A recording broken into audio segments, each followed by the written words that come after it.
welcome to Blackbriar Gaming.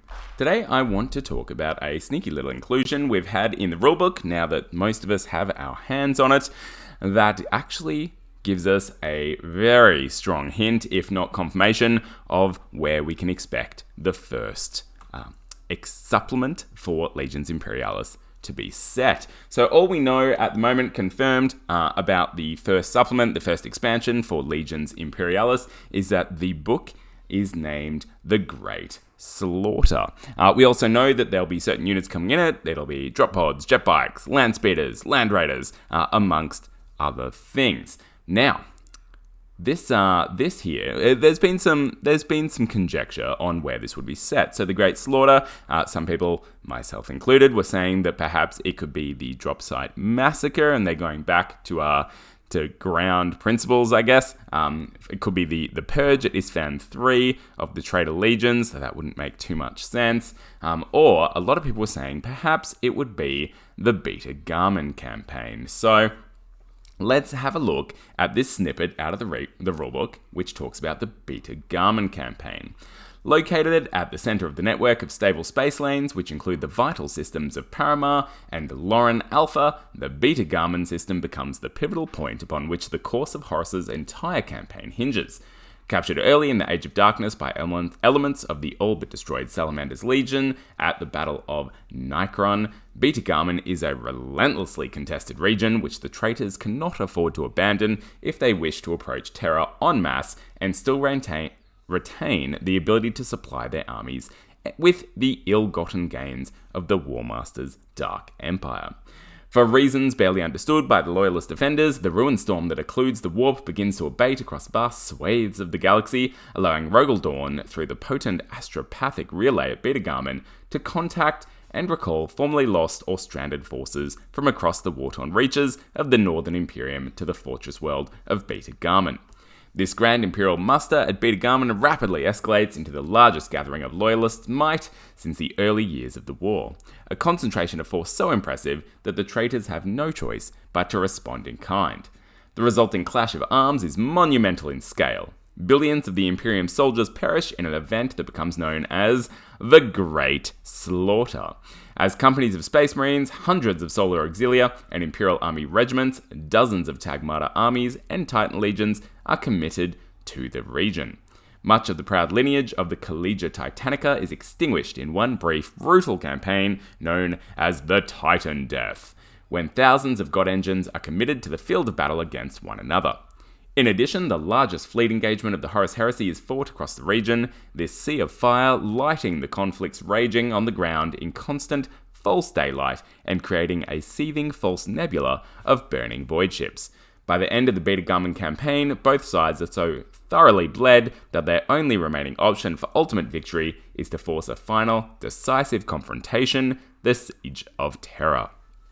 Although Horus's elite legions push on when the tide of war swings in their favour, the Great Slaughter continues in their wake. So there's a bunch of stuff going on there, the most important being that, of course, it is known, according to this, and I don't know if we've seen this before, but in the rulebook, in this blurb, it has described Beta Garmin as the Great Slaughter, and that is a dead giveaway for what we can expect the next expansion to be about. So the setting will most likely be 99% the Beta Garmin campaign, which they've done for very important reasons. Now, the first being that it allows you to involve a bunch of loyalist and traitor legions.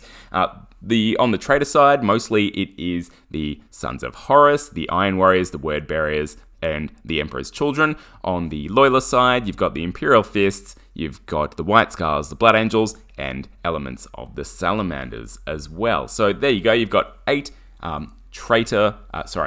legions of the Astartes involved, which is probably one of the biggest numbers outside of the Siege of Terra when it comes to a campaign. You can very much get away with getting other traitor legions in there. In particular, Alpha Legion were there early on. You could throw them in for some sneaky boys that are remaining around. Other elements of the traitor legion, probably not so much the Death Guard, but smaller elements of the other traitor legions as well. Probably outside Death Guard and Thousand Suns, actually. But the rest you could definitely get away with having them included. Same with some other elements of the Loyalist Legion. You could sneak some Iron Hands and Raven Guards in there, small elements that have kind of splintered off the Shattered Legions, if you will, that are involved and got into that region. And you can just have an all-out Legion fest. In addition to that, the Solar Auxilia really come into it here. Of course, they all are a solar force for the most part, but that enables them to get involved in this campaign. The other big one is Titans. Lots of Titans, lots of Knights. So we can start to think, if we know this is going to be set in the Beta Garmin system, and for the Beta Garmin campaign, we can start to think about what kind of extra rules that supplement may bring. So the Titan Death book that was released for Adeptus Titanicus had a lot of rules around the environment that you are fighting within Beta Garmin. So that being, and what would be relevant to Legions Imperialis is fighting in the void, for instance. There was a lot of that going on, and at the same time fighting upon environments that involved caustic acidic wind and rain, a lot of lightning going on, really harsh environments that these forces might be fighting in. So we could probably expect, if there are extra missions that come in this supplement, which I imagine there will be, there'll be some environmental rules around that kind of stuff. As it was a big Titan engagement, i.e. Titan Death, we can probably expect there to be rules in the supplement around more Titan-heavy forces. So at the moment, out of the Legions Imperialis core rulebook, you can only have 30% of your force made up of Titans. You can't run either a purely Titan list or a Titan-heavy list with an ally contingent. Now, would you want to run an all-Titan list in Legions Imperialis? Probably not, because there's no way, I believe, unless I'm wrong, to capture objectives. I think Knights still can, but I'll have to double check that, and I'm saying that without checking it, which is a bold move. But essentially, all Titans gets a bit dicey if it's an objective-based mission.